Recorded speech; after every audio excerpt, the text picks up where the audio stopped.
If your iPhone 16, 16 Pro, Pro Max or the Plus is showing two white iPhones on the screen, so in this video I will show you how you can fix this issue.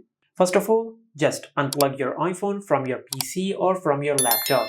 If there is anything connected to your iPhone, just disconnect it. After doing that, then just do a force restart on your iPhone. Now to do that, just press and release the volume up button and the volume down button. Then press and hold the side button on your iPhone until the screen of your iPhone goes black and the Apple logo appears on the screen.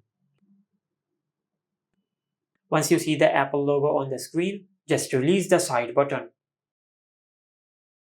And as you can see, this is how you can fix this issue. Now sometimes while you're doing a force restart, your iPhone screen might go completely black and your iPhone will be powered off. Now to fix this issue, just press and hold the side button on your iPhone until you see the Apple logo on the screen. And this is how you can fix two white iPhones are showing on the screen of the iPhone 16, 16 Pro, Pro Max and the Plus. Make sure to like, comment and subscribe. Thank you for watching.